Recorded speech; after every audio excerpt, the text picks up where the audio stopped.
as we put week 13 in the books, we are now well and truly past Cope season.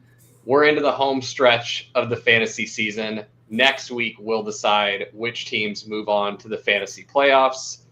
We'll take you through all the players that we think are the most exciting to have on your teams as you head into the playoffs and more on Stat Chasing. Pat Fryer Helmo.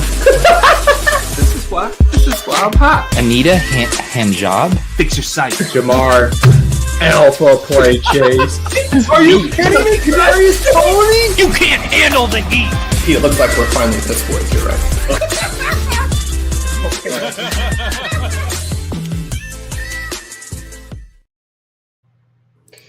Good evening, Drico.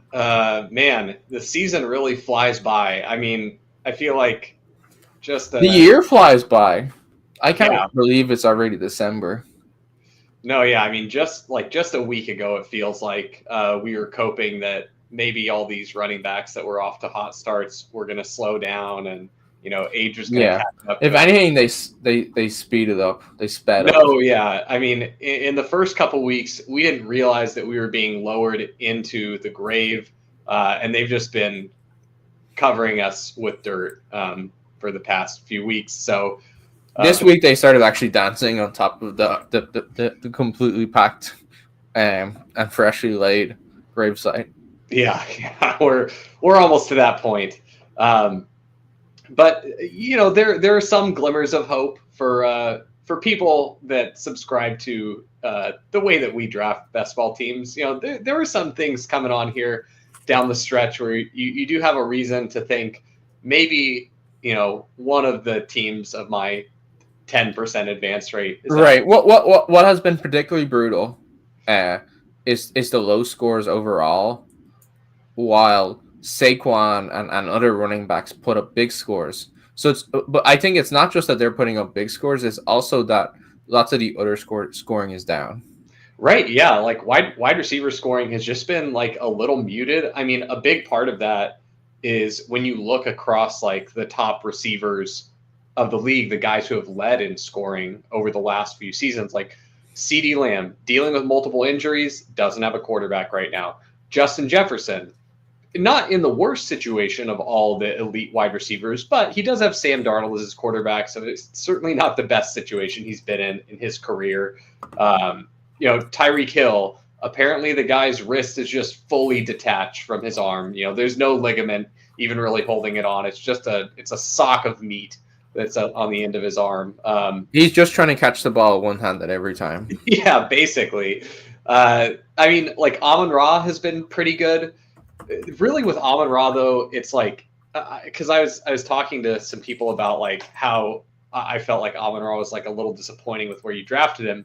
He's got a well above average advance rate, but it's really coming more through like the absolute consistency, the floor. Like when I do the Sortino ratio stuff for this year, like he's going to be a Sortino ratio monster. The guy just never has a down game. He never busts. He's always having an average to above average game. And so he's had like 2 legitimate spike weeks. And other than that, been a little disappointing. And then AJ Brown, who looks fantastic while he's out there, or I should say while they're passing, is on the team that is now throwing less than the Steelers. So there's just like all these round 1 receivers. And I mean, like even you get into Puka, like guy missed half the season with injury. So you have all of these, receivers who should be our top favorites. Let me read you the top 5 receivers by points per game. So Jamar Chase in PPR, 22.7. Rashee Rice, 21.6. Stop. Chris Godwin, 19.7. Nico Collins, 19.5. T. Higgins, 18.4. Cooper Kupp, 18.2. So that's like 6 or 5 of the top 6 top scoring per game have missed significant time. Significant time. That's a pretty rough way for the receiver season to go. Hey, do you remember when people said you shouldn't draft Jamar Chase and T. Higgins together on best ball teams because there's no way they could both get there, and you're really going to hurt your ceiling in the playoff weeks? I remember that. I remember that too. And We should anyway, get into we should probably get to the stats. Yeah, so we'll dive into the quarterback chart here. If you're new here, welcome. Thank you for joining us in Week 13. Our quarterback chart on the x-axis is displaying the expected fantasy points from passing. This is really just a volume metric. It's showing you, how much are these teams actually throwing. And then the y-axis is our adjusted yards per attempt. That's an efficiency metric. It's letting you know how efficient these passers are being with their opportunity. Obviously, higher is better here. And then the size of the data point for each of the quarterbacks is indicating how many rushing yards on average they are running for in a game. And we've got the handy reference bubble in the bottom right corner that shows what 100 rushing yards per game would look like. I think that's the first time I introduced the QB chart, Rico. I think that is. So I normally refer to them as the horizontal and vertical axis because I always forget which axis corresponds to X and which is Y. So I'm just gonna remember now that the one X on the bottom, that's the X-axis. There you go. That's the little hint that I left in there for you. I kind of wanted to start with I want to frame this stuff around the fantasy playoffs as we're approaching. And so I wanted to start with a question of which three quarterbacks are you most excited to see on your best ball rosters right now? When you scroll through all of our FFPC teams with hilarious names, might I add, many of which are not advancing, on the few that are advancing, when you open them up, what quarterbacks do you want to see there? So you want to see Joe Burrow. You want to see Lamar.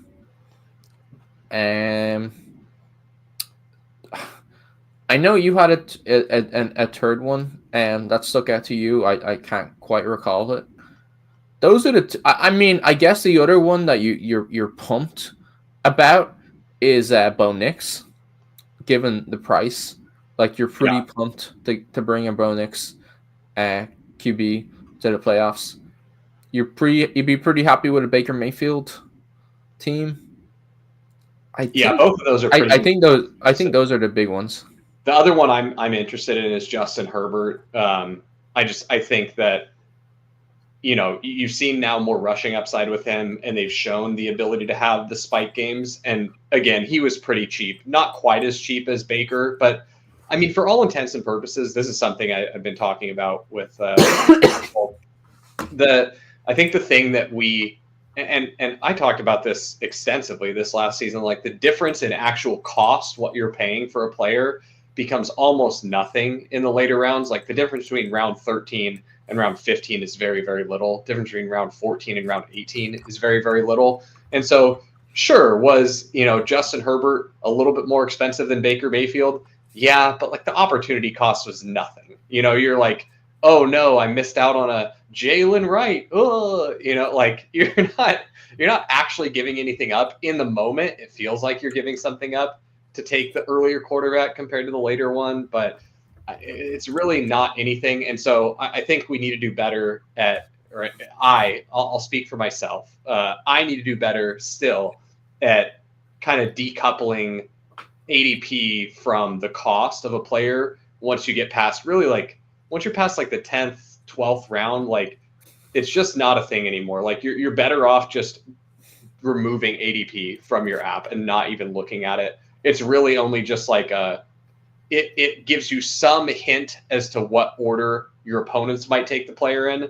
It shouldn't do anything as far as like your actual assessment of like how good a player is. So that all to say, like any of these kind of later pocket passers that are hitting, and Bo Nix and Herbert do have the rushing upside. Baker even has shown some rushing upside, but I agree with you. All of those guys, I'm pretty happy to see them on my teams.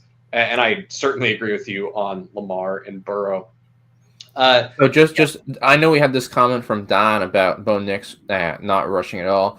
That's actually true.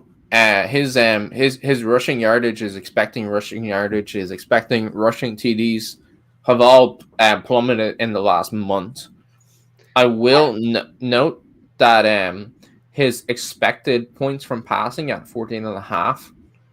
That's still pretty good. So that's in the last a 4-week rolling average there. That's still pretty good. So like a starting fairly efficient pocket passer at Bo Nix price is still really good. And I don't think that upside has just like left. Like you could still see a game where he has 8 rushing attempts. It doesn't seem like he needs to get going anymore. Yeah, I also think that just with the back injury he's been dealing with, that's kind of, I think that's tamped down his desire to run. He's probably a little bit more tentative as a runner. Injured from carrying the team on his back. Yeah, I mean, very, very much so. So I'm not going to say like Bo Nix's rushing upside is now entirely gone. I think it's reasonable to say that we should adjust. It's diminished. Yeah, it is diminished, and we should adjust what we're expecting from that. But would I be terribly surprised if in week 17 Bo Nix rushes for 50 yards because he's finally healthy and they need that to win the game? No, I wouldn't. So, but yes, reasonable to adjust our prior for how much we would expect him to rush.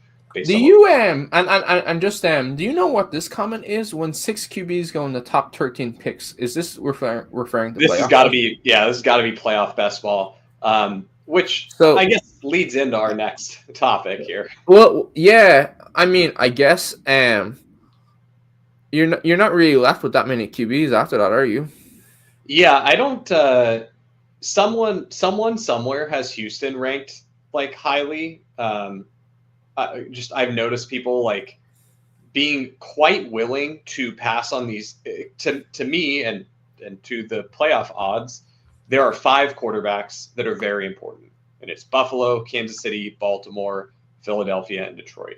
Those are the 5 quarterbacks that are very, very important for playoff best ball, and they're kind of meta defining right now, where you need to get one of those 5 because they represent such a large portion of the Super Bowls. Those 5 quarterbacks have the vast majority of Super Bowls. They represent, of all the Super Bowl matchups that could possibly happen, those 5 are making up a ton of them.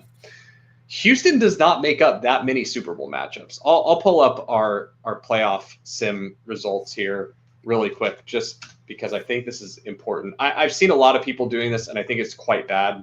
People are I'm seeing here that they're 8% to make the Super Bowl based on ESPN. I don't know how good ESPN data is.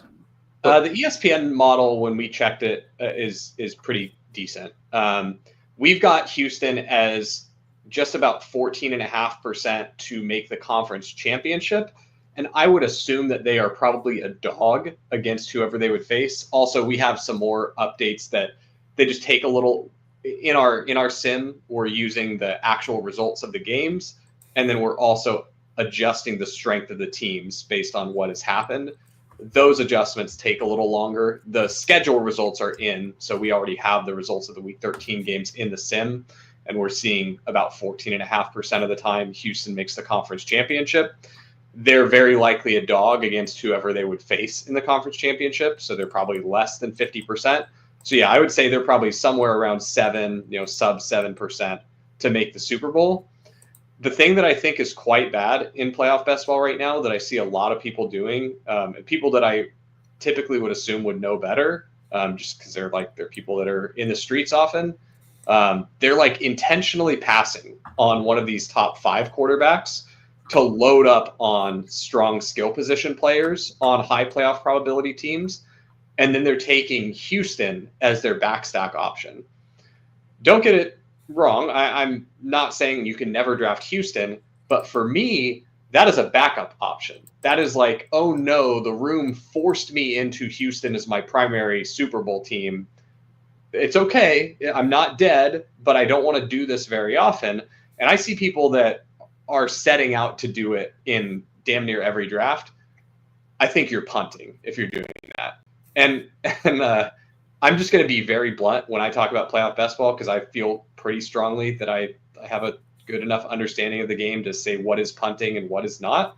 And so if I'm saying something where it's offensive to you because I'm saying something you're doing is punting or it's bad, it is not meant as an attack on your character. It is meant to help you plug a leak. Because I assume if you were watching Stat Chasing in week 13, you're either sick or you care about being good at fantasy football. And so if I'm telling you that something is bad, I'm doing it to try and help you. So it's not an attack.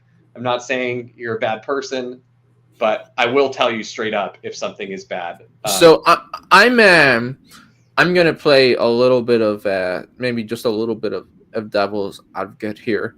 And I'm looking at playoffstatus.com. And so they have for the AFC side, they have the Chiefs 42%. They have the Bills 28%. And then the Steelers 11%, the Ravens 6% on the playoff probabilities. I guess the question is, like, these odds seem to make it seem like it's a slam dunk that the Super Bowl. Sorry, those are Super Bowl probabilities. That the Super Bowl is basically either going to be the Chiefs or the Bills.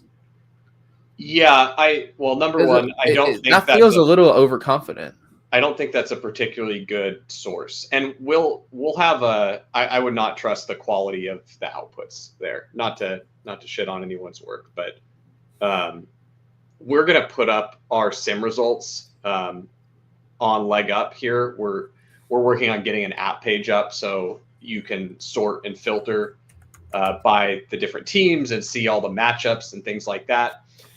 So we'll have that up on Legendary Upside so you can go and see the source of the playoff sim results that are powering the Sidekick. You do not need to be a Sidekick tier subscriber to see those sim results. We'll have those up. I believe it's going to be behind the paywall, though, for members. So you do need the base level Leg Up subscription to see it, but you don't need a Sidekick tier subscription. But yeah, I feel quite confident that our playoff sim is pretty good. Like, our numbers are going to be very reasonable. And so anything that's diverging from that substantial. I guess the question then becomes, at least on the AFC side, what I'm inferring from what you're telling me is that it goes Chiefs, Bills, Ravens, and Steelers, and if you're not on the AFC side, if you don't get one of them, you're basically you're done. I would, if you are playing for one of the AFC teams to have your quarterback, pretty strongly prefer it to be Bills, Chiefs, or Ravens. All of those are above a 40% chance of making the conference championship. And when we talk about playoff best ball, we typically refer to conference championship appearance odds rather than Super Bowl odds, because that's actually it is easier to play the game just from like a mental framework, optimizing for you, maximizing the points you score in the conference championship. And that is very heavily correlated to maximizing the number of points that you would score in a Super Bowl in the given Super Bowl scenarios that can play out. And that's just, I've written extensively about this and why that is the correct way to play the game. That article is up on Legendary Upside. I'm not going to rehash all of the game theory behind that. But framing things in conference championship odds is, in my opinion, a better way to do it when talking about playoff best ball. So that's kind of how I'll discuss it. But these teams that we talked about. So I guess just to bring us back to QBs, I know we got a question on the Steelers, QB Russell Wilson, and to lead into that. So I think the reason this site has the Ravens so low on the conference championship, on the playoffs, is that they're currently in a wildcard seed because the Steelers have like the better record right now.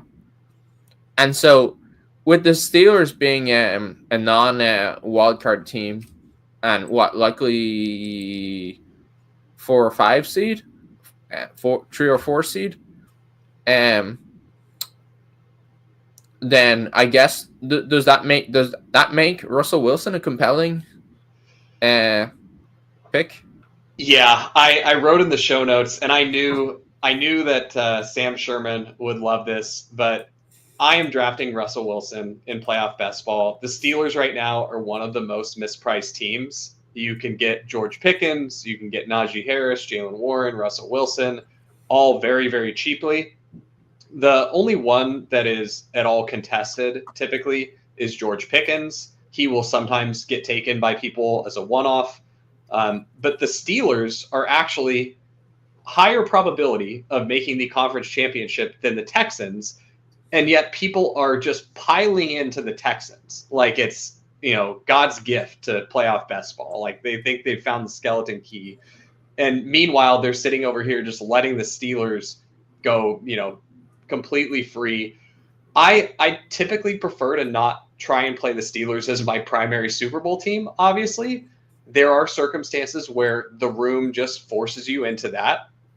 And that's the way you've got to go to build a live team.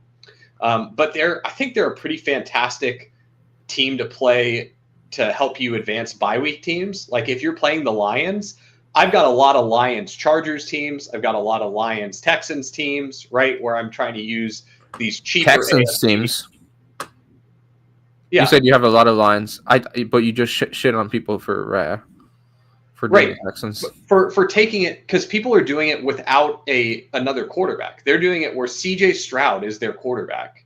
They're playing Texans go to the Super Bowl. It's a single C.J. Stroud team. Correct. Yeah, using the Texans to advance a bye week team is entirely different than playing it like the Texans are going to the Super Bowl, right? Because number one, you're more than cutting the probability of them going to the Super Bowl in half because they're going to be a dog in the conference championship game. And they're only making the conference championship about 14.5% of the time. I would expect that number goes down after we do the team strength adjustments, simply because they did not beat Jacksonville with Mac Jones by any kind of convincing margin, right? So I don't think the Texans are going to look particularly strong as far as like the overall strength of teams relative to each other in the NFL. But what I'm saying is the Texans and Chargers are both very popular ways to try and advance these bye week teams, but the Steelers are much less popular. They're becoming in vogue recently. Like I talked about it this morning on a podcast I did, or a stream I did with Davis Maddock on his YouTube channel. And I noticed a lot more people taking Pittsburgh this morning than they had been previously. So I think people are starting to come around on it, but Pittsburgh is still certainly too cheap. Russ is in fact a decent pick in playoff best ball. It doesn't change my opinion that he is just absolutely sun running on efficiency.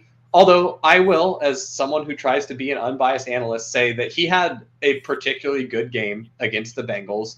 It was different than the normal Russell Wilson games, weirdly. Like the normal Russell Wilson good games are like he's chucking deep balls and they're just all getting there. And you're like, how is this guy running so pure? There was a lot more underneath stuff against the Bengals, which was surprising to me that was how they chose to attack the Bengals. Lot of underneath passing, got Freiermuth going more. Pickens' touchdown actually came on a screen pass. So like they were doing more stuff that was underneath. It was definitely different than how Russell Wilson has typically. They also had a plus 11% pass rate over expected. Yeah, so I mean, I think the game that makes me think that maybe the Bengals are like a defensive target. Oh, absolutely. The Bengals are probably one of the best fantasy matchups you can get, not only because of how poor their defense is, but because of how pass heavy they are. And I was talking about this with Karain. We were talking about how the Steelers, the worst thing that can happen for the Steelers in the playoffs, we were talking about it in the context of playoff best ball, is they run into a team like the Ravens or they run into a team like the Texans where these teams are happy to run the ball, right? Both sides are happy to run. And then I feel like that is the Steelers, secret kryptonite. You don't actually want, as someone who's a Steelers backer, you don't want them to run into a matchup where both sides are going to be content running the ball. It's actually a lot worse for the Steelers. You really want them to get in a situation where they're forced to throw, because their breaking tendency to go pass heavy, they're still going to run. But so much of what the Steelers do is they're having success through this play action where they're play actioning, teams are expecting them to run. Russ is taking these deep shots, and they're super efficient at it. And so what you want is a game where they're forced to throw a little more, because I don't even think NFL teams believe the Steelers want to throw, even when they're in circumstances where they should be throwing. It's catching them by surprise. And so that, I think your ideal scenario is you want the Steelers to face a pass-happy team in the playoffs. If you're using them to get through week 1, you're like, oh, please don't put me against the Ravens where both teams are just happy to pound the ball into each other's faces or something. Like, give me someone that's going to be pass-happy here. So just the other angle we can talk about with quarterbacks is so this is the last week for waivers in FFPC. It's only teams that made the regular season playoffs that can make waiver pickups, but it's the last week, so there's some pretty big, I think, considerations for a select few teams that made it and don't have like a Josh Allen or a Lamar or something like that, and as to what to do with your QB2 and QB3.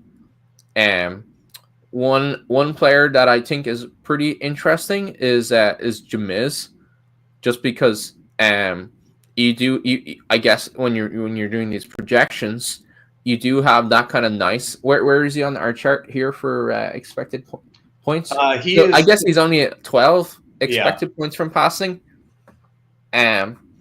Which that's I'm a little surprised by that. But he does drop Cincinnati week 17. Oh man. They get the Steelers next week or this week, which isn't great. The Chiefs. But those are I think those are like fine matchups where like the Browns want to push it. Those are teams that will probably push the Browns, and then finishing up with against the Bengals week 17. I think that's a pretty strong pickup. Oh, that's a great call, Drico. I mean, Jameis Winston for all the money in week 17 sounds like one of the most fun fantasy football experiences I could imagine. I mean, because you just have like Jameis is gonna Jameis, like could he go out there and throw 3 interceptions and only 120 yards? Absolutely. But he also could go out there and throw 500 yards, 4 touchdowns, and 3 picks like he did in that game against the Broncos. Right. It's probably an issue with my data charting and how I did it. I'm getting Jameis at about 15.3 expected points from passing. It might be that he came in relief in a couple games and we're okay. Right. Also, I see in the chat Nick said Broncos get the Bengals week 17. So unfortunately we were wrong about who did the Browns play? I barely even remember. It's week 16 that they play him, which is still important. Yeah. In the shootout. Oh, it's the Browns. The Browns get the Dolphins. Could still be fun. That's pretty. So Chiefs, Bengals, Dolphins is a pretty good fantasy schedule. Yeah, definitely could still be fun. Like, for shootout purposes, week 16 is just as important as week 17. Yeah, for the FFPC. So, good call, Nick. I think those are all the quarterback notes I think we had. Do you want to move on to RB, or was there anyone else? I guess the only question I'd have then is there anybody else on the NFC side that is worth mentioning? I don't think so. Maybe Jordan Love. Oh, I mean, the cat's all the way out of the bag on Jordan Love. He is He's a screaming known out, commodity. Packers are too cheap. I mean, the NFC is so juicy right now because you have Detroit and Philly that are both so strong, but you get Green Bay and Minnesota. They're both also mortal locks for the playoffs, right? It's basically a sure thing that they're getting in, and their conference championship odds are both pretty strong as well. They're both right around 30%. Minnesota's closer to 25%. Green Bay's about 29%. But like for their cost, it's quite good. Like they are very cheap in playoff best ball. So I mean, dude, there are drafts where Justin Jefferson will go in like the 7th round or something, which is absolutely wild because just last year, Justin Jefferson would go in the 1st or 2nd round, and the Vikings were an absolutely terrible playoff best ball team. Like picking Vikings was atrocious last year, and people were slamming Justin Jefferson. This year, Justin Jefferson goes so much later. I don't know who to blame about the whole field getting better at playoff best ball. Right. What content site is doing this? We're all trying to find the guy who did this. But yeah, let's move on from quarterback here, and I will zoom out. I blame Sack for the non-uniformity of the page sizes. My apologies. I'll never change.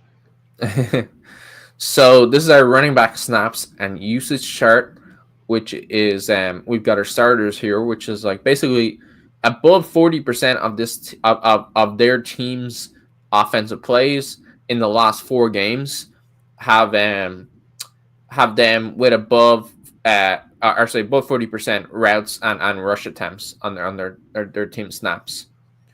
And so I guess the one that is most interesting to me to talk about, that most kind of subject to change here, is Chuba Hubbard.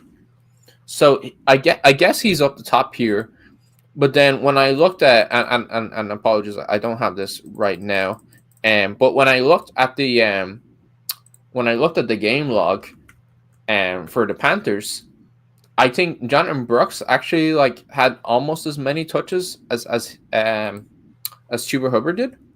Yeah, I believe he also had 3 targets. I want to say he out-targeted Chuba as well.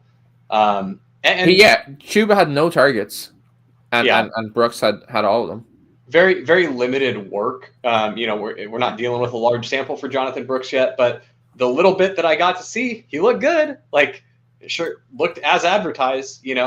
Now the problem is I'm holding on to a little hope as a guy who drafted a decent amount of Jonathon Brooks, and I believe I'm advancing a couple Jonathon Brooks teams. Now, remember that I drafted over 2,000 best ball teams, so just by sheer attrition, there's going to be a Brooks team in there somewhere.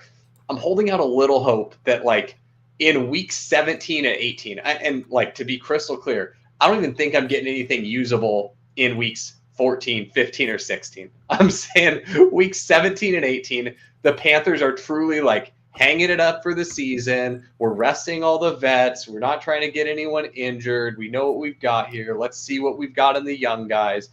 Maybe then you get a 60% Brooks snap share or something, 65% Brooks snap share, and he gets a decent amount of work, and we just get there on some extreme efficiency because there's a pretty wide range of outcomes with a guy we have barely seen play any NFL snaps. So when I look at the snaps here, so even last week when Brooks out-touched them, Chuba was still ahead, but he's now down to just a 59% snap share. So that's to me that's pretty telling. He did run routes. He had 42% of the team plays he was running a route. Let me see what that is. Let me see how many actual routes. So he had 30 routes, and then I'm wrong on the touches. He had 12 pass attempts, and then Brooks had 6. He had 12 rush attempts. Brooks had 6 rush attempts, and the 3 targets. So it was 9 to 12. I guess what I'm kind of getting here is that the Chuba workhorse season is kind of over.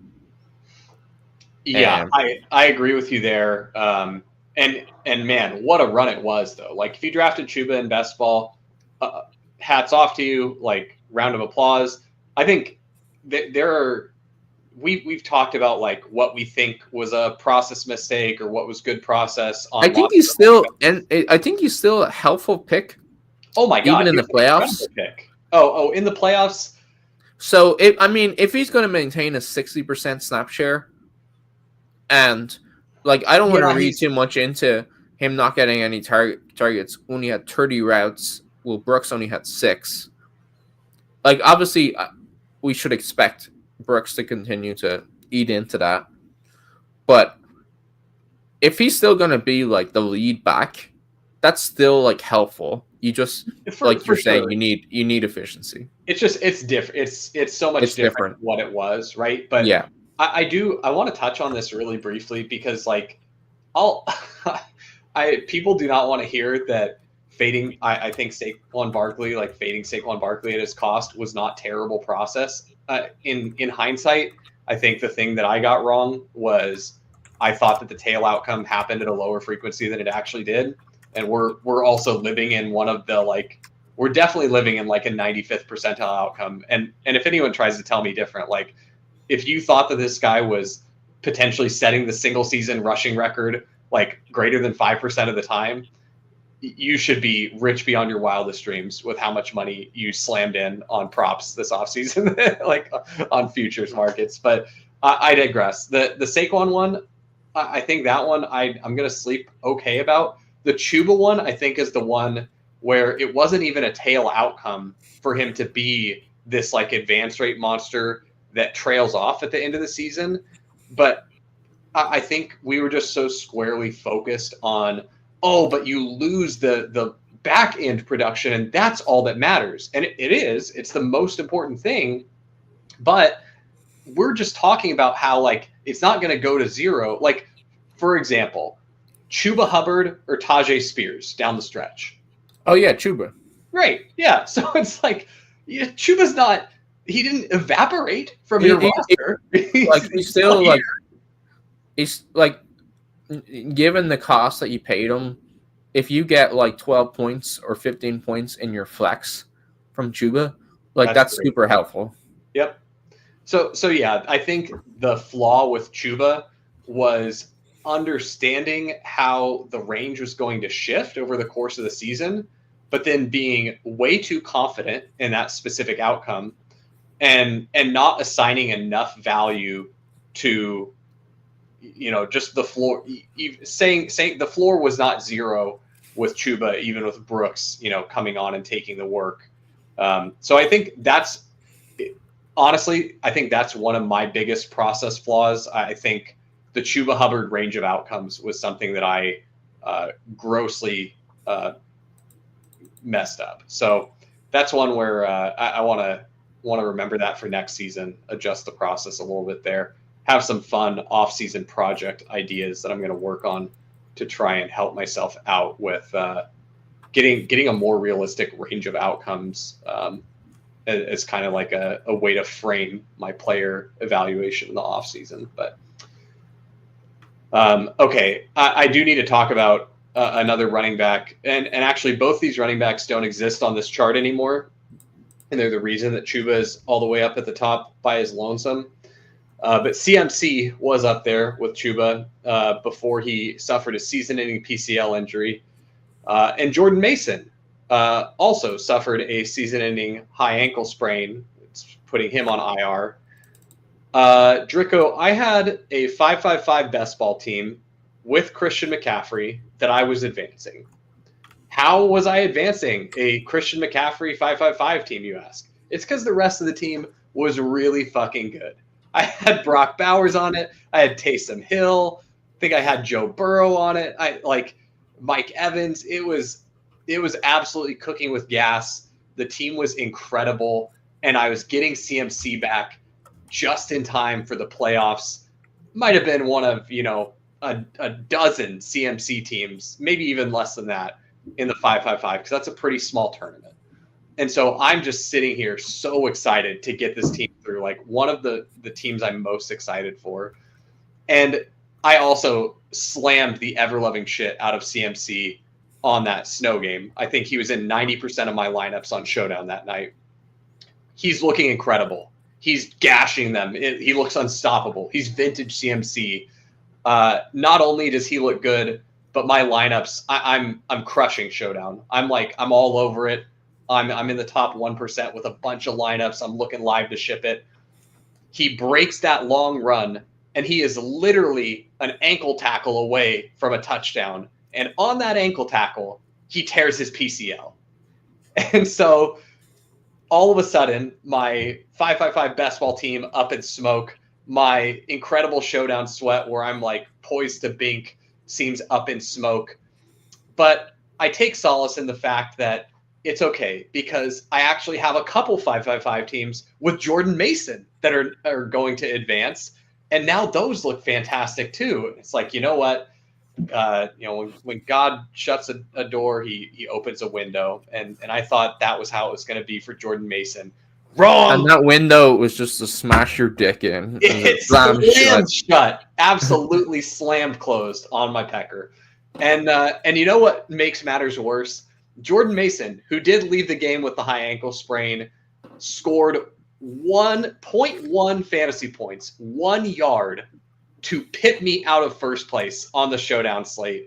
I literally had the bink if Jordan Mason gets 1 less yard. So it was, you want to talk about like the opposite of sun running, like losing multiple high stakes best ball teams that looked like they were in incredible positions in rapid succession to losing a flagship Showdown bank to the Jordan Mason and CMC scenario. I mean, I had to share that with everyone. I was bitching in the Discord too, so if you're in there, sorry you had to hear this twice. But quite possibly like some of the worst run bad I've experienced in fantasy football.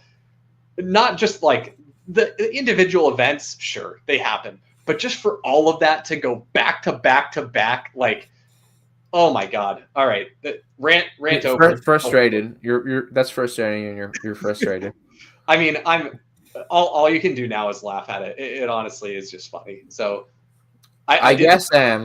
Is there anybody on this chart who you think is like particularly like underpriced or mispriced in playoff basketball? Like yep. I get that they're known commodities, but yeah, take it away.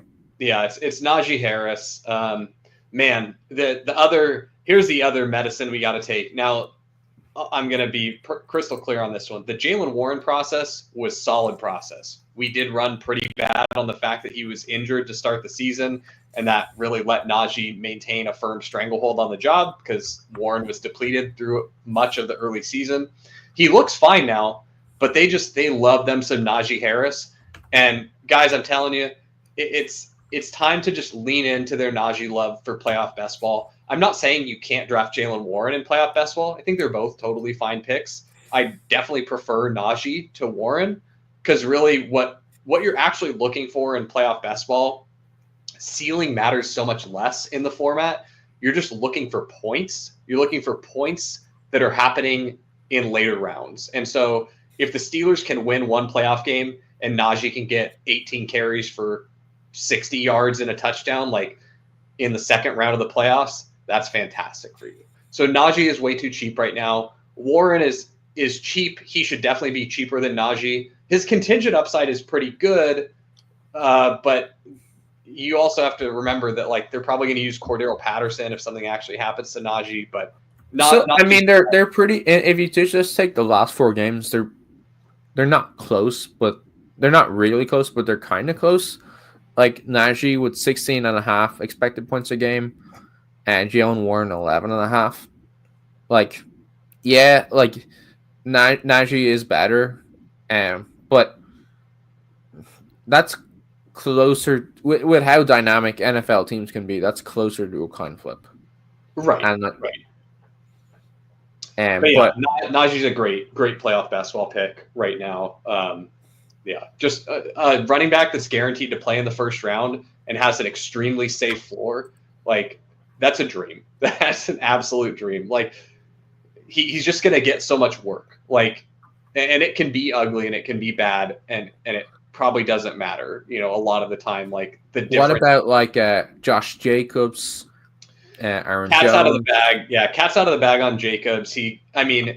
Get him while the getting's good. One of the, I'll just blow my own shit up right now. One of the things that is my favorite ways to play this right now is when Josh Allen. So I'm playing the Bills and Chiefs bye situation is particularly fluid.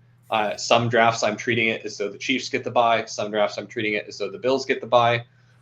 Because of the 5 quarterback dynamic that we talked about at the top of the show, where there are those big 5 that represent the vast majority of Super Bowl outcomes, I want one of those 5 quarterbacks. Since there are 6 teams in the draft, drafting from the 101 and not taking a quarterback with your first pick is particularly dangerous because you're praying someone in the room must make a mistake for a quarterback to get back to you, right? Like if people in the room were playing optimally, you would never get a quarterback back if you didn't take one at the 101.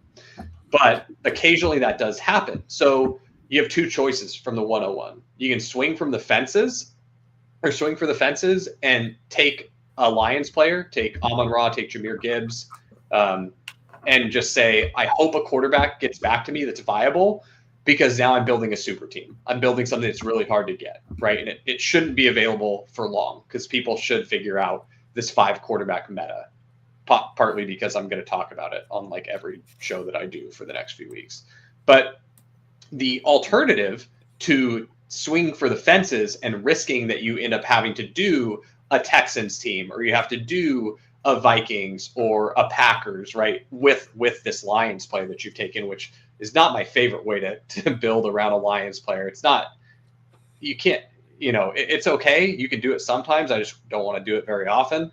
But the safer way is you take Josh Allen, 101, because none of the Bills pieces are expensive.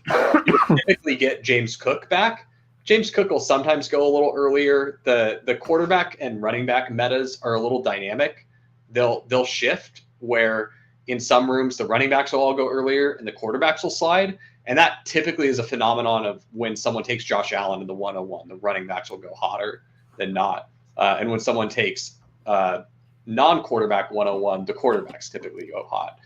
I think the field will figure out how they're supposed to play it. Right now, they're fucking that up occasionally, but taking Josh Allen 101 is quite safe. You have one of those quarterbacks, and then you can play it through. Hopefully you get James Cook back. But if you don't get James Cook, you know who's going to be available there?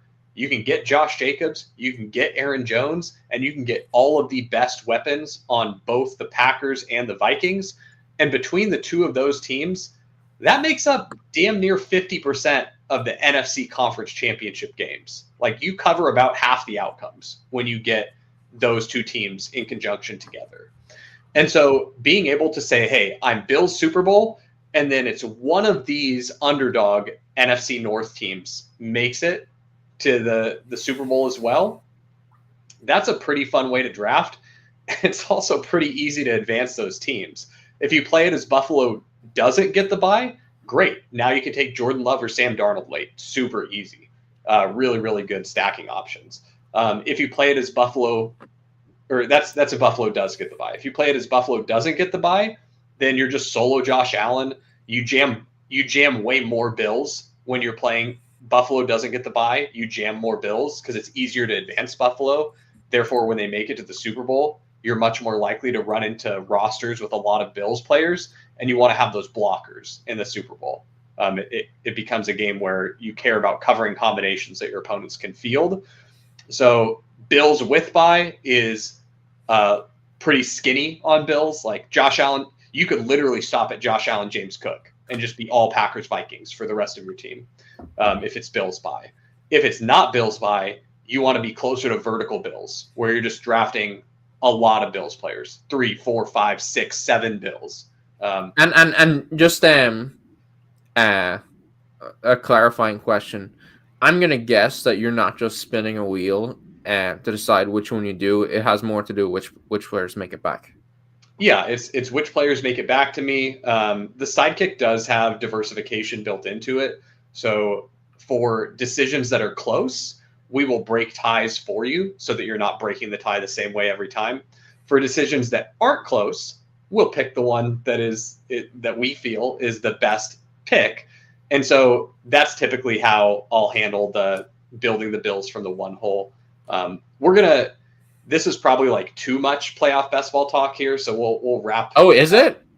I mean, I feel like I'm just rambling, but we're gonna have a show on the Leg Up YouTube channel later this week where if you're into playoff best ball, because I know some people are watching this show who probably are not, but if you're into playoff best ball, we're gonna go through a lot more strategy stuff like that and some of the game theory and the current landscape, and walk you through what you need to be successful at the format. Which I will say is the format that I believe that an average fantasy player should have the largest edge in.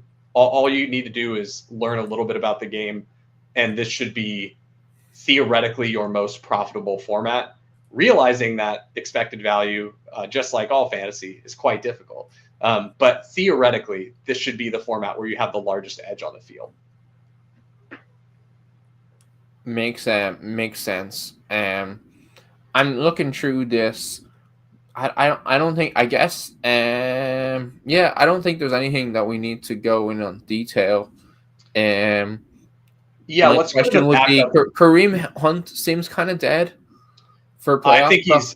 I think he's still good for playoff best ball because you don't need any points in playoff best ball. Like 4 points might be good. If the Chiefs get the bye, Kareem Hunt becomes much better because it's harder to get Chiefs into the Super Bowl. So it's like any port in a storm, any Chief will do. If the Chiefs get the bye, Kareem Hunt's a great pick. So are you basically saying he's so cheap that like 4 points is fine? Yep, he's totally free. And the other thing is sometimes like with the way the running back meta goes, you just might end up totally boxed out a running back early, and then you have really strong pass catchers and you get some kind of middling running backs, like you do the Aaron Jones or you do the Joe Mixon or you do whatever you need to advance the team.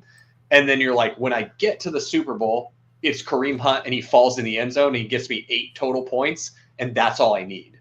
Right. Because it's just hard to have 5 active players in the Super Bowl. The next chart does have a very important playoff best ball player on it, though. It actually has a couple. Obviously, David Montgomery, one of the best playoff best ball picks that there is. His team Justice Hill. And Justice Hill is the next one. Yeah, unironically, Justice Hill is an incredible playoff best ball pick. Ravens not going to have a bye. The nice thing about Justice Hill is that in games where the Ravens are behind, you still can get some production out of him. I actually like taking him in tandem with Derrick Henry. I think a lot of people are just not used to this format. And so they would think, oh, if I take Derrick Henry, I can't take Justice Hill. I'm betting on Derrick Henry. It's like, no, dude. What you're actually wanting to happen here is if these guys could ping pong weeks through playoff best ball, where round 1, the Ravens stomp. They just absolutely stomp a mud hole through whoever they face in round 1, right? Round 2, it's a close game. It's back and forth. They're trailing for a lot of the game. Justice Hill is in there getting a lot of passing work. Henry is, nowhere to be seen for the majority of the game because they're just in trailing game script. And look at Justice Hill's juicy yellow bar here. It's all routes all the time, baby. And so Justice Hill, fantastic playoff basketball pick. He is one where if I have any Ravens on my team and they are a team that I am drafting for the Super Bowl, like I'm not drafting them as like a one-off for advancing an AFC team. But if it's a team that I'm saying the Ravens could be either my primary Super Bowl stack or they're a secondary Super Bowl stack, they're complementing an NFC quarterback, Justice Hill is queued up every single draft. Like I don't care. I'll take Justice Hill like almost every draft if you give him to me and I'm playing Ravens. Makes sense. And I think we should move on from running back. Hit the tight ends. Yeah. We can skip over these efficiency charts. Oh yeah. Because I feel like we've talked about a lot of these guys already. Yeah. The the only stuff I had on there was just waxing poetic about how Chase Brown is writing in like Gandalf to save my teams, and how if Chase Brown is Gandalf, then his bucket. Oh yeah. I guess we did. Who are you excited to have in the playoffs? We're pumped to have Chase Brown, and we're pumped to have Bucky Irving. I'm kind of pumped to have Rico Dowdle now. I'm the hope is rekindled at least. I'm not like I'm reserving my expectations are low. But I'm like, oh, baby, what if I got like a few more of those Rico Dowdle games? That would sure hit the spot. Yeah, I am. I've got one remaining live Fantasy Pros team with Kyle and Daniel, and we've got Bijan, we've got Rico Dowdle, Drake London, George Kittle, Brock Bowers, Nico Collins, Zay Flowers, and Jerry Jeudy. Oh, that's a beast. That's a great team. Well, we'll talk it's about a really, really nice team. I'm hoping we're in the 4 seed, so we were second in points scored, and so we didn't get the 2 seed. So we need to win this week to get in, but it's a pretty exciting team. Yeah, that's a fun one. I mean, any team with Brock Bowers, baby. Speaking of Brock Bowers, let's get to the tight end charts. Yeah, Brock Bowers, George Kittle, and Tucker Kraft as well.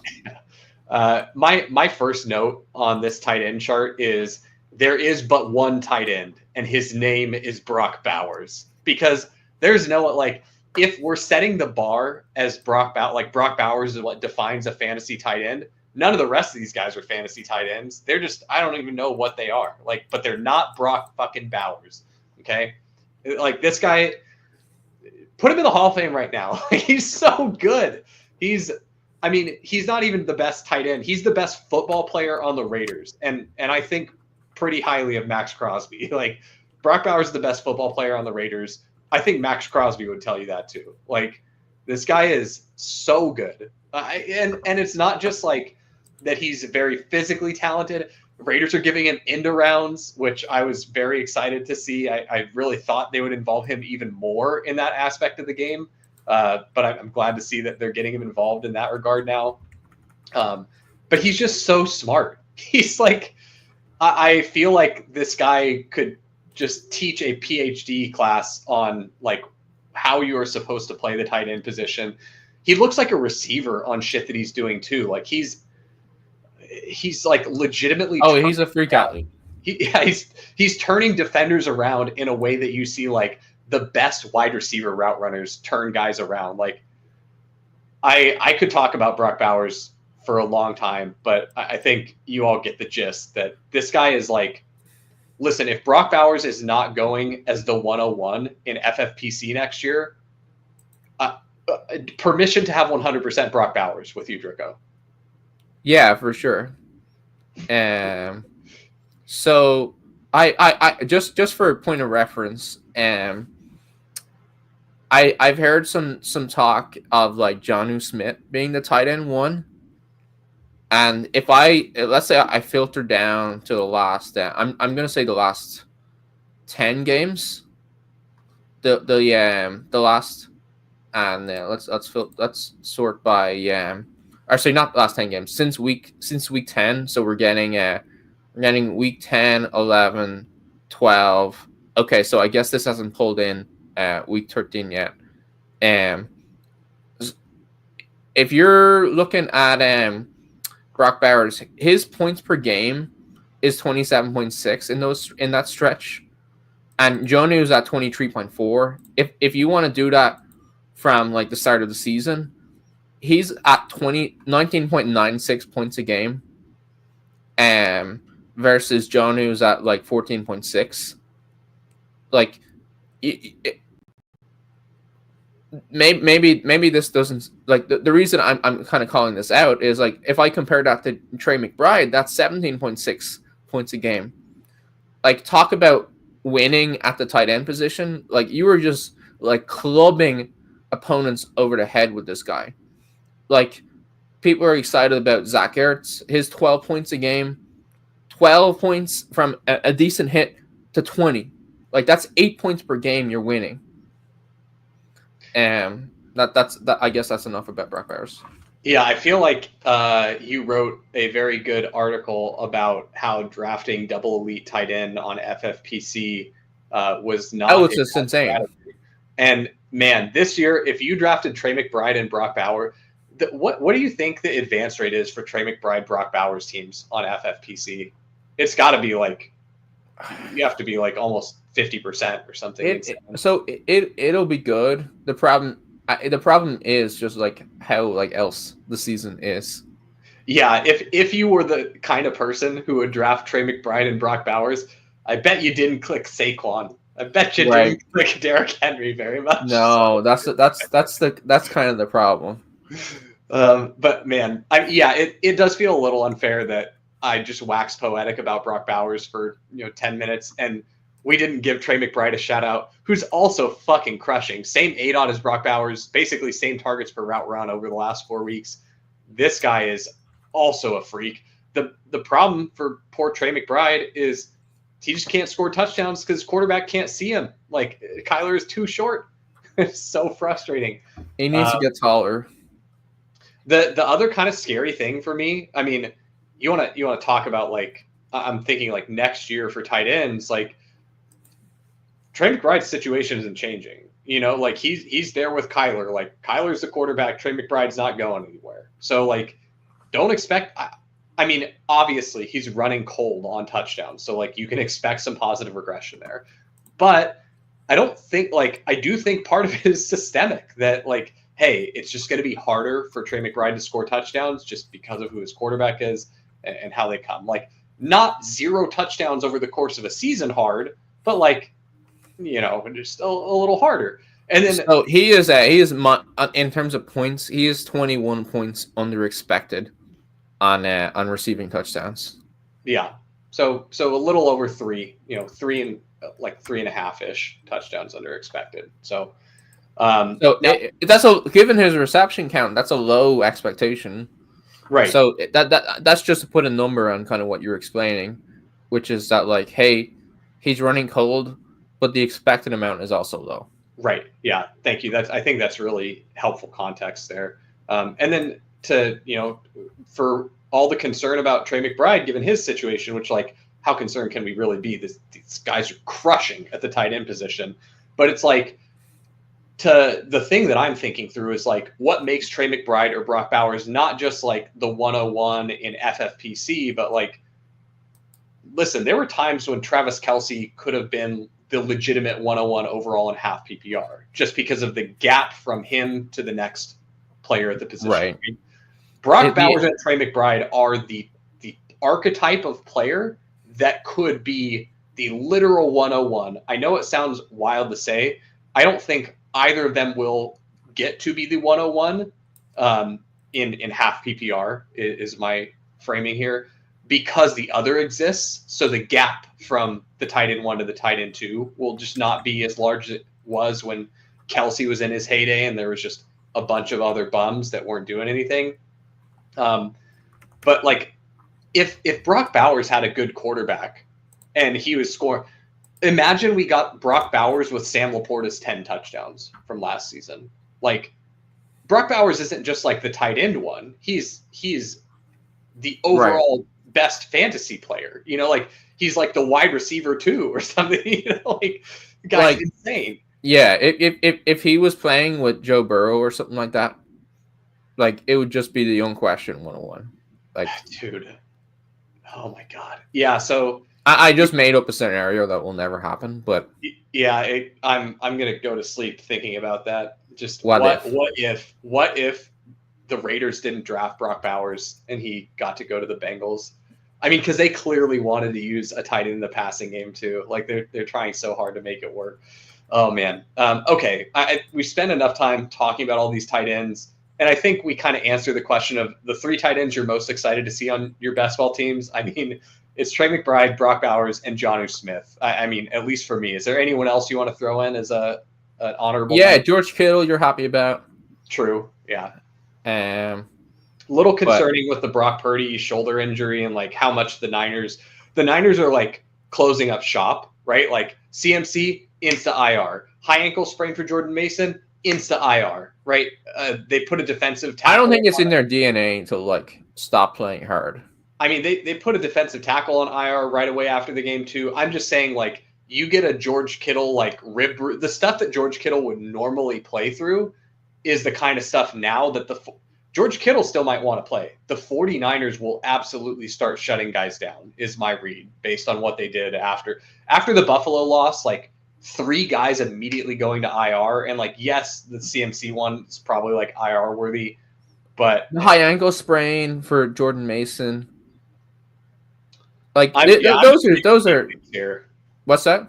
I said I'm just reading the tea leaves here. They seem like they're picking up the pieces to the board game. They're putting things back in the box.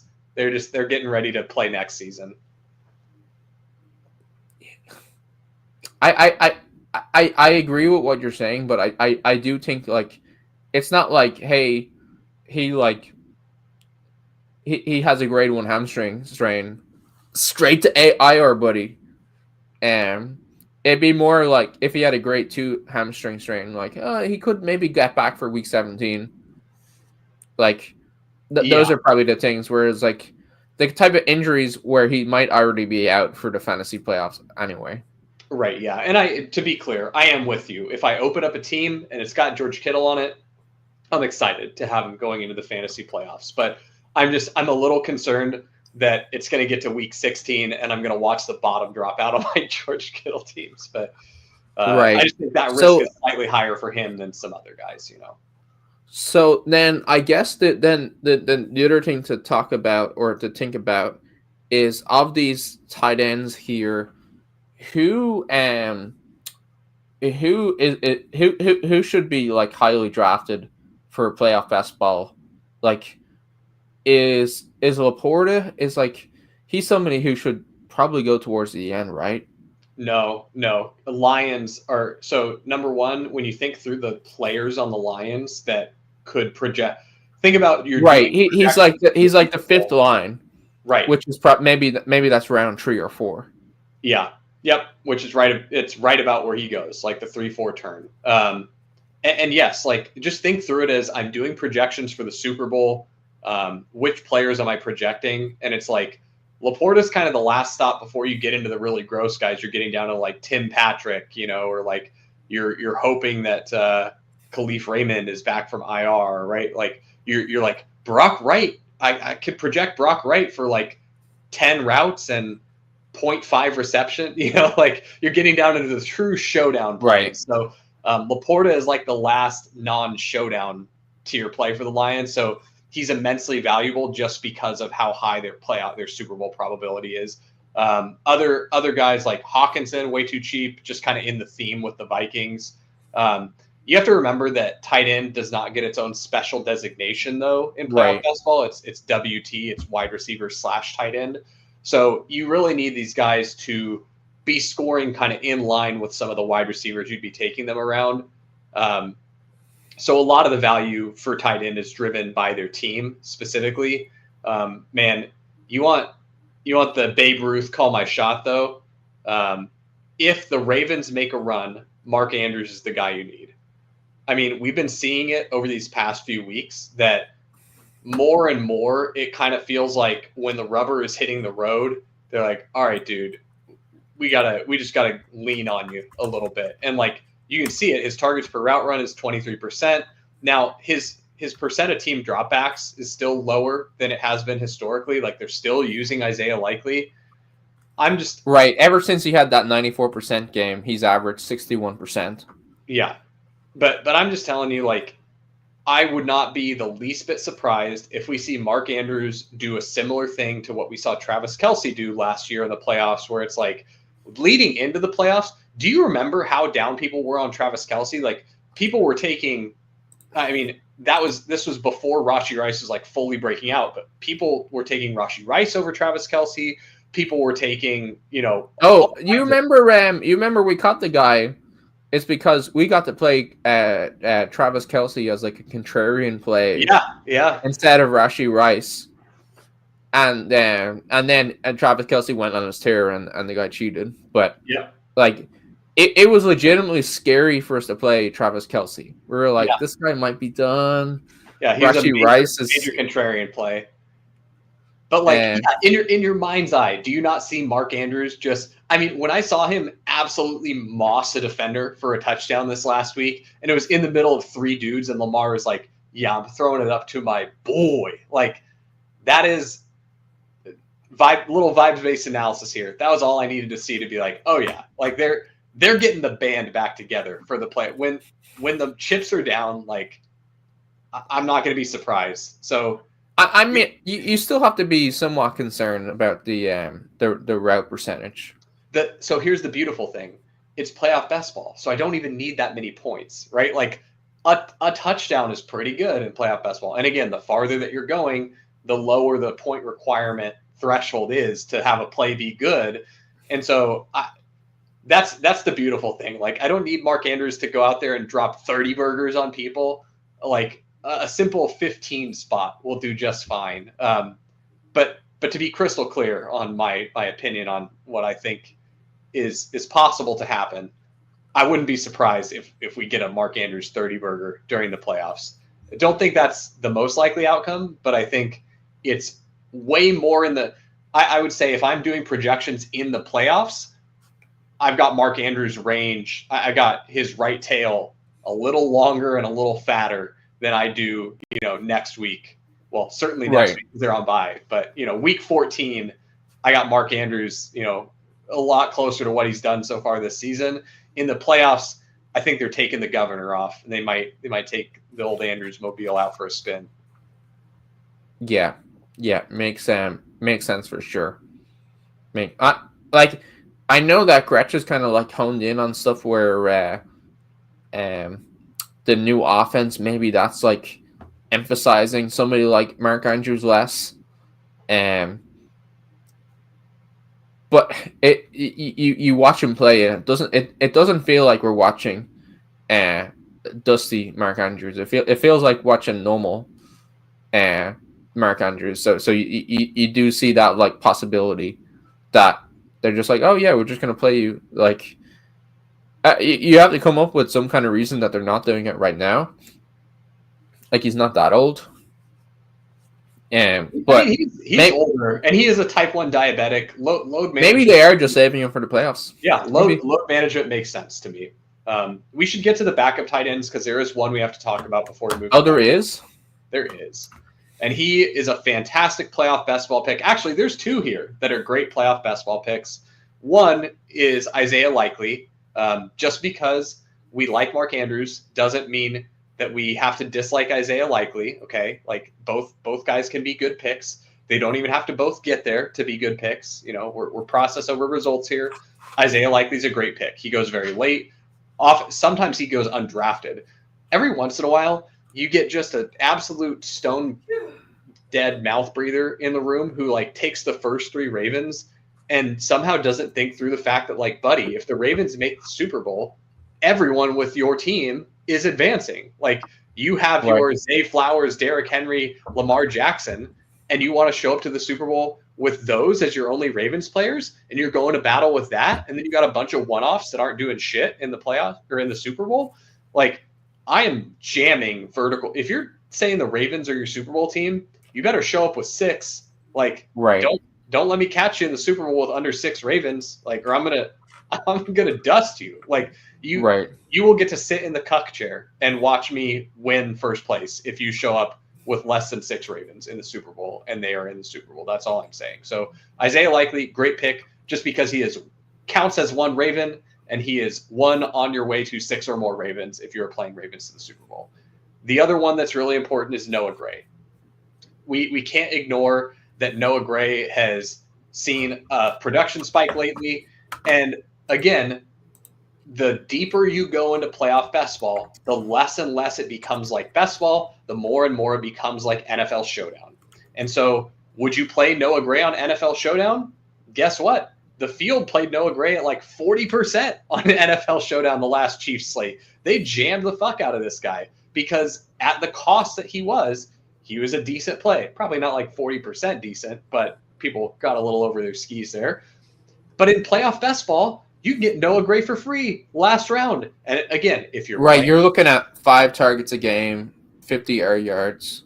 Yeah, if you're playing the Chiefs in the Super Bowl, this is kind of like the Buffalo dynamic where I said, hey, if you're playing Buffalo gets the bye, you can go skinnier on Buffalo. Whereas if you're playing Buffalo doesn't get the bye, you want to go vertical. It's the same thing for the Chiefs. If you're going Chiefs don't get the bye, load them up, baby. You better be jamming Chiefs in there. Or again, you're going to be in a world of hurt when the cards turn over in the Super Bowl and I'm sitting there with 10 live players because I have 7 Chiefs and 3 of whoever the opponent is in the Super Bowl, and you're sitting there with 5 because you drafted 3 Chiefs and 2 guys from the other team and a bunch of one-offs. Like, you're literally guaranteed to lose to me because I have you blocked. You can't make a lineup that I can't make, right? Like, that's the whole concept in playoff best ball that a lot of people miss is it's about having all of the combos covered. But all right, we can go to wide receiver now. Yeah, let's go to wide receiver. And so I guess we just read out who we're excited. I read out kind of at the top of the show who we're excited about getting to the playoffs. So we're excited about Nico, excited about Jamar, we're excited about T. Higgins. And who else would you say? Maybe George Pickens?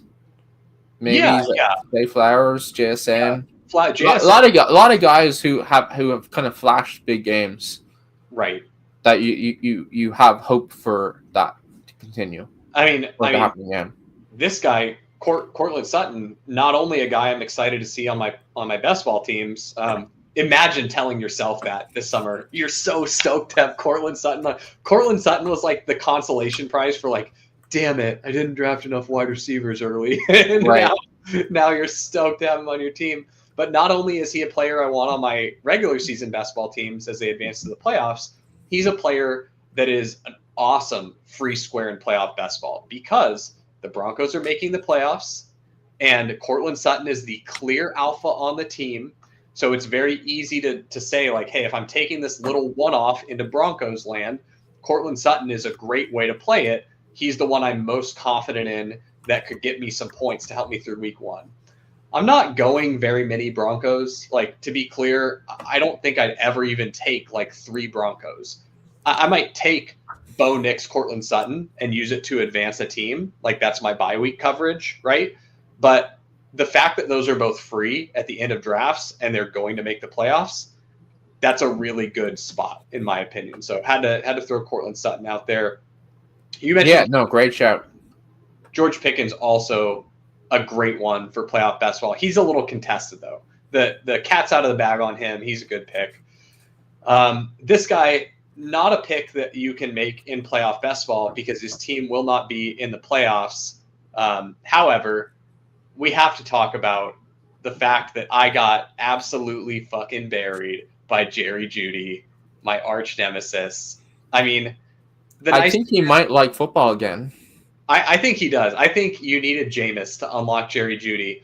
Says a little bit. It's like actually like the perfect QB for him, who inspires his best play. Yes. Like most players that actually probably has very little impact, but the Jameis charisma and personality. Actually is bringing the best out of Jerry Jeudy. Is that what you're kind of saying? Yes, yeah. Unironically, it is very good for him to have Jameis Winston, not just because of the YOLO ball, chuck it up mentality, but because I think he has brought fun back to football for Jerry Jeudy. He likes his job again. He does like his job again. I will say, just as an aside, if you're getting paid $40 million a year and you can't find it within yourself to be motivated. Oh, I knew there was. You have to find some way. There might be some issues. Like I still think, and I don't want to shit on Jerry Jeudy here in the wake of his incredible, best game of his career. Probably will be the best game he ever has. But and I don't think so. I feel quite confident that's the best game Jerry Jeudy will ever have in his NFL career. The reason 200 yards. It is hard to put up 200 yards, but he did have a 142-yarder this season as well. So like maybe it is a high water mark on his yardage count. But this is like Jerry Jeudy is like supremely talented. Supremely talented. He was like the best player on a absolutely stacked Bama team, like shoe in, like nailed on first round pick, like supremely talented. I'm not ready to say he's supremely talented. He clearly is. Off of a couple good games with Jameis. No, but he clearly is supremely talented. I mean, it was a head scratcher as to why it wasn't coming together. His entire career, he's been nothing even remotely close to supremely talented. He's been supremely shit for his entire. Well, he's been an underachiever, but that doesn't mean he didn't have the talent already. That's the kindest way to put it. Yeah, an underachiever. I mean, I now, to be clear, I drafted Jerry Jeudy in best ball, okay? I thought the price for what you were like, I've got like 5% Jerry Jeudy. I'm not sitting here with a stone zero Jerry Jeudy bag, you know? In fact, he's helping a couple 5.55s advance after that monster game. So, like, I harbor no ill will towards Jerry Jeudy. Oh, that is not true. It's true. It's true. I harbor no ill will towards him. I wish him the best. I'm wondering, if he's so good, why did it take this many years to do absolutely anything? Because he didn't like his job. He didn't like his job. All right, we could move on from Jerry Jeudy. Let's go to the next chart here.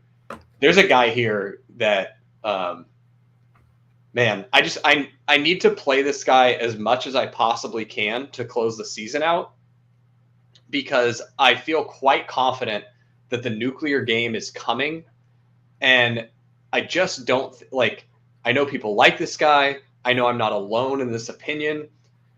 It's just kind of like, you know, when they were like first testing the atomic bomb, and they're like, this is gonna be a really big explosion. Like, this shit's gonna be big. Everyone stand back. Like we gotta be far away. And then they actually detonate the thing, and they see the mushroom cloud rise up, and it's just like, holy shit! Like you're feeling the shockwave. That's what I'm expecting from Nico Collins at some point here soon. Right. Because in these past few games, Nico Collins just keeps getting touchdown after touchdown, big play after big play called back. And they're typically called back on these stupid penalties that the Texans are one Nothing of to do with the play. I mean, a lineman on the other side of the field went a yard down the field too much. Yeah, the Texans and Patriots have to be two of the least disciplined teams in the league as far as like getting their shit together with penalties.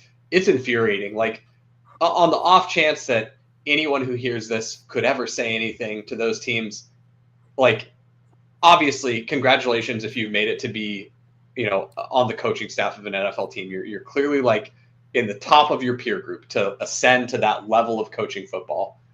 Absolutely embarrassing to have a team that commits penalties in the way that the Patriots and the Texans commit penalties. If you've managed to make it this far in the NFL, you absolutely have the capability to sort that shit out. Do better. Like, holy crap. It is just, I'd be so embarrassed if I was in charge of a team that is, because it's not the thing that is so frustrating. They're not talent mistakes. It's just like misorganization. And it's the same mistakes over and over. Like, how many times can one player line up offsides? Like, getting an offensive offsides penalty, you're getting illegal motion multiple times. Like, this is something you can practice. This is just it's an effort. Fixable. Yeah. So I had to get on my soapbox there. But the long and short of that is Nico Collins is absolutely primed. The other thing is, too, like, he keeps – I mean, Pat talks about the splash zone in his weekly write-up a lot, and talks about how, like, the Texans really target the splash zone. I feel like every freaking catch I see from Nico Collins is in the splash zone. And every time, like, if I'm fading Nico Collins, every time I see him get a ball there, I'm like, oh, no. Like, this could be a house. It feels like every catch could be a house call. He feels like very A.J. Brownish to me. You know what I mean? Like, he has the ball in space, and it's just scary. Like, this guy. Can anybody tackle this guy? Yeah, exactly. So had to say that about Nico Collins here. Okay, I had one question for you, Drico. This is not playoff best ball relevant. It's really just more for people that are like in managed leagues, setting lineups, I guess, for like DFS purposes too. But if you've got Debo or Juwan Jennings on your team, Oh my God. are these guys just dead? Like, what are we doing here? So I'll look up Debo first and kind of like dive into his. So Debo, he had 5 targets with 5 air yards, and I in the most recent game, and I guess you can blame the shoulder, you can blame the snow, all that kind of stuff. And in that last game. And then, it's just been a weak season for him. It's been a very weak season where he's definitely running into routes, but like in the Debo good season, obviously he kept housing rushes and quasi rushes for touchdowns. But in that first half of the season, he'd also played really, really well as a receiver and was like getting open down the field and catching all that. It does. I don't know. It just he's not doing that this year. He's not getting heavily targeted. And then Juwan. Let me pull up Juwan as well. So Juwan's actually running more routes. He's getting more targets. I don't know. I hate to say it. Like, it feels silly. Like the stats, the most recent stats say that Juwan Jennings should be projected higher than Debo. Oh, I agree wholeheartedly. I've been saying it for like the last couple weeks. When we were doing, closing up dog bowl drafts like the last few weeks, I had Debo and Juwan Jennings basically back to back in my ranks. And granted, it didn't work out taking either of them over the last few weeks. Right, it stunk, but. Yeah, I mean, Juwan Jennings. I want to pay a pretty close attention to the Brock Purdy practice reports. I heard that he's expected to practice in full this week. Okay. I think that's like a pretty material difference from like not practicing at all or getting in one practice where he's throwing these like softballs and then they have to shut him down after 5 minutes to like a full practice all week. So I think that's something to pay close attention to. If we get another bad week, then it's trouble. So tell me if this is too crazy for you. Then, I mean, what if we get the good practice reports from Purdy, no limitations, he's full go the whole week, right? And then it's a setback. No, I'm saying, do you think it's crazy if I just absolutely ape in to 49ers stacks this week, just knowing no one wants to touch him with a 10-foot pole? I think that's pretty. I think that's pretty reasonable. I cannot wait for next week on Stat Chasing when I get to talk about how much money I lost slamming the 49ers. All right. Last guy on this chart is really, it's just a very quick playoff best ball thing. Also a commentary on his last nuclear game. Terry McLaurin. Terry McLaurin's pretty boom bust profile, it feels like. He's had I think it wasn't last week we talked about it. It was the week before where his like targets per out run is like in the 20s. I guess the average over the year is 21%, but his ADOT is 14, and he's also been catching touchdowns. I will say it was encouraging. The last game was actually a little bit more encouraging in terms of the stability. He got 8 total targets, and then his ADOT was about 7. Yeah, it was shorter stuff. So that is interesting that they're giving more variety to his play. Yeah, no, I don't know if it's something where like that's going to be a trend or if it was just like the noise from that one game where he got some shorter stuff. Because one of them was a goal line target, right? Where he can't run 14 yards. Right. There's no ADOT that exists. Yeah. But it was encouraging for Terry. I do think that the Commanders 3-piece at the end of drafts, just do McLaurin, Daniels, Brian Robinson, is a really nice way to pick a different NFC team to help you advance a team when you have an AFC bye week quarterback. Because a lot of the times I'm doing like the Packers or the Vikings, as a way to help advance those teams. I think the Commanders are decent as well. And they've got strong enough playoff odds that I think they're fine. I'm going to guess that Quentin Johnson is free in playoff best ball. He's pretty free. The Chargers got a little expensive. The Chargers got steamed. I don't want to say it's because we talked about the Chargers. I think it's also because the Chargers had some good games. But we talked about the Chargers on a pod that we did when the way too early tournaments were up, and they were one of the best clicks on the board then. And then they got really steamed. And as soon as the tournament opened, it was like everyone had all this pent up Chargers energy where they just needed to jam Chargers.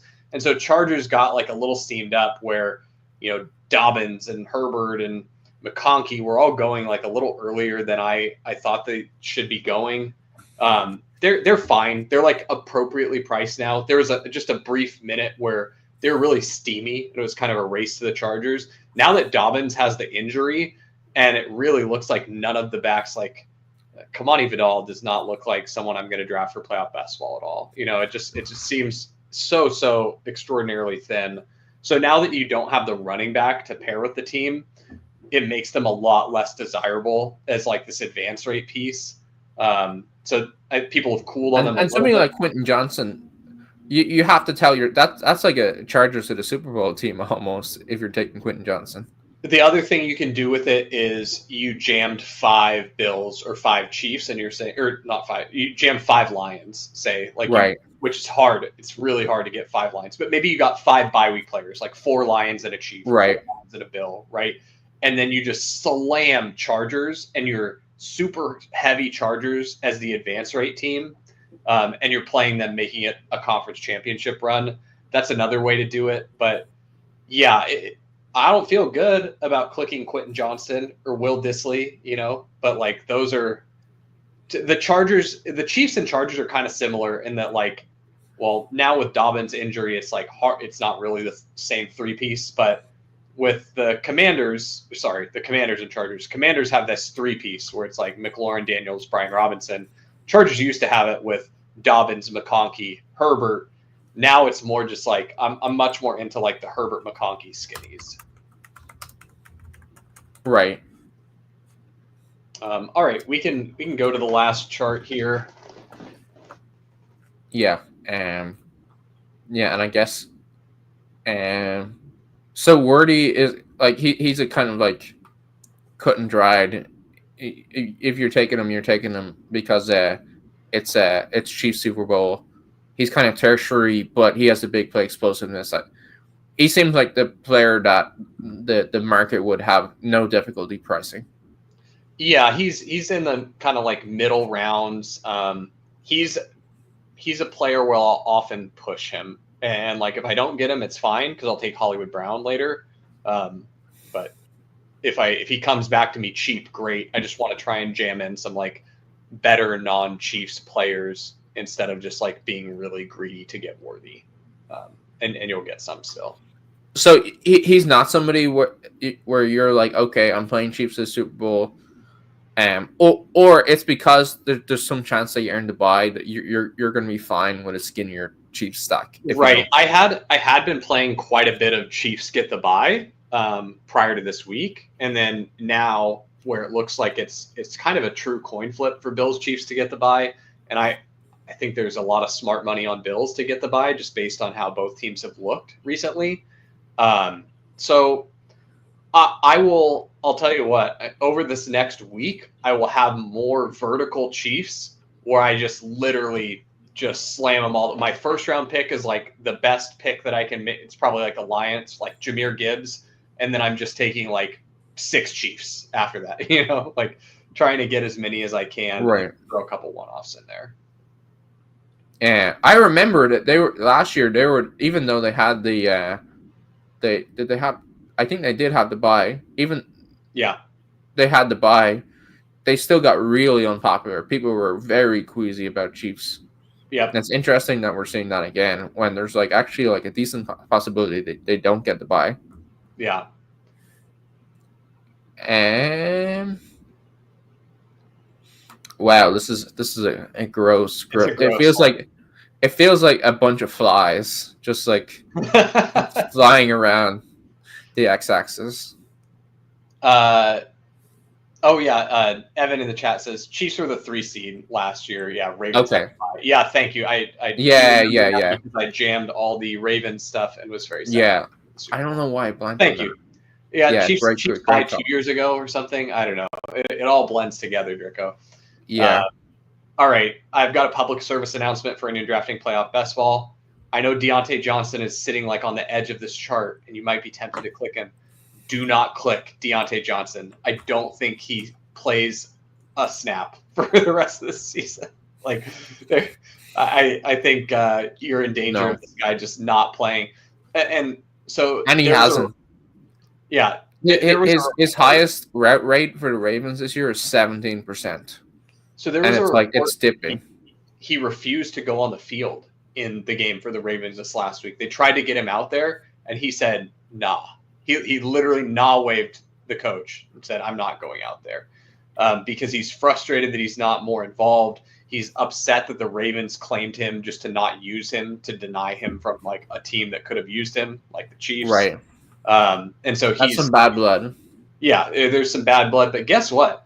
The Ravens don't give a shit, buddy. Like, the Ravens are in it to win the Super Bowl. They don't care about your feelings, Deontay. Like, I'm sorry. I get dude, I'd be frustrated too if I were him. But to me, this is just one of those spots where, like, you put your head down, you be a good soldier, you do everything you can do to try and help the team succeed, and you try and contribute. Listen, in any way that you can. I know it's tough to compare us to professional athletes, but we all have jobs.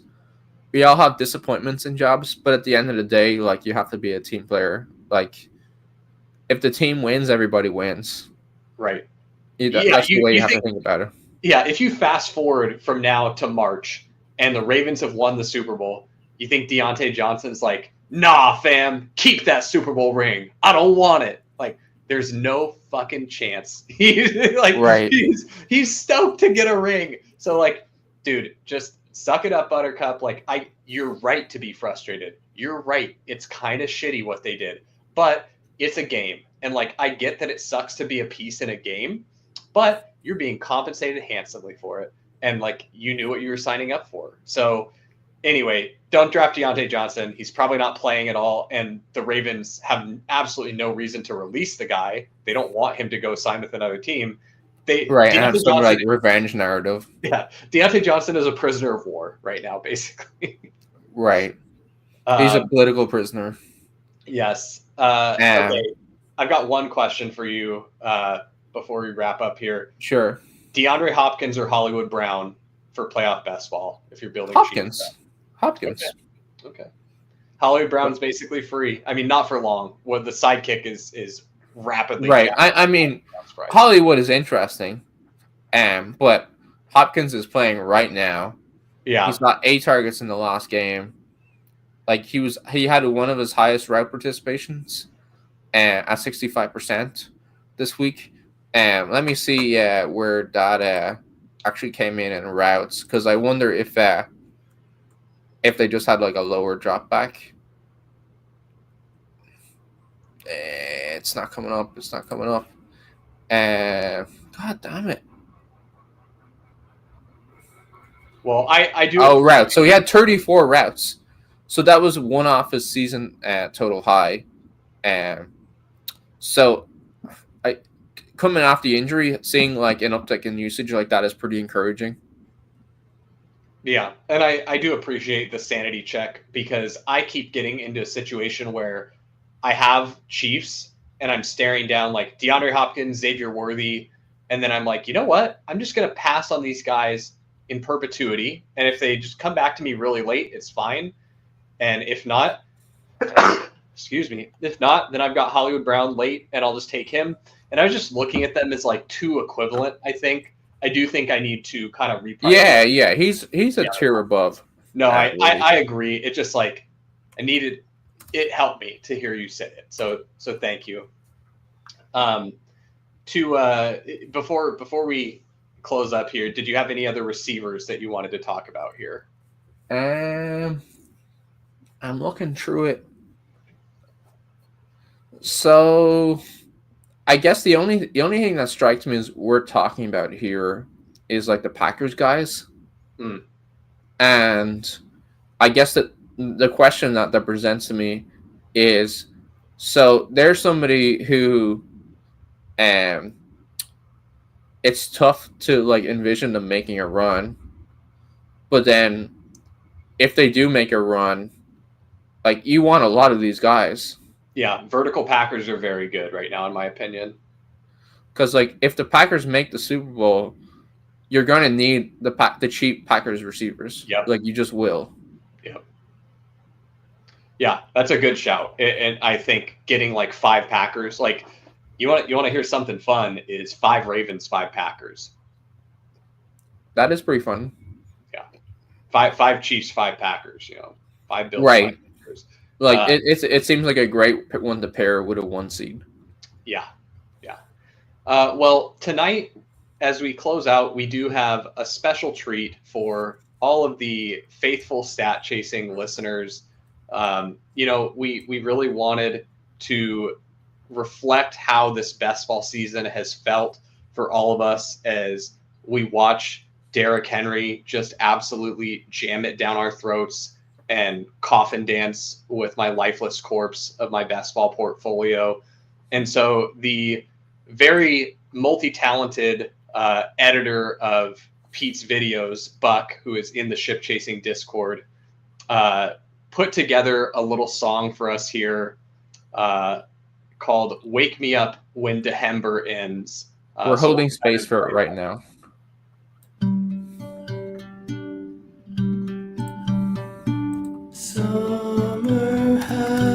You're going to have to tell me when to end the stream because I'm the one sharing it. I don't hear it. Wake me up when Dehember ends. Why the fuck won't Lamar pass? He's run on every blade of grass. Wake me up when Dehember ends. Here comes the king again, racking up the yards, burying my team again, a fucking superstar. As I lay my teams to rest, Henry makes sure I have lost. Wake me up when Dehember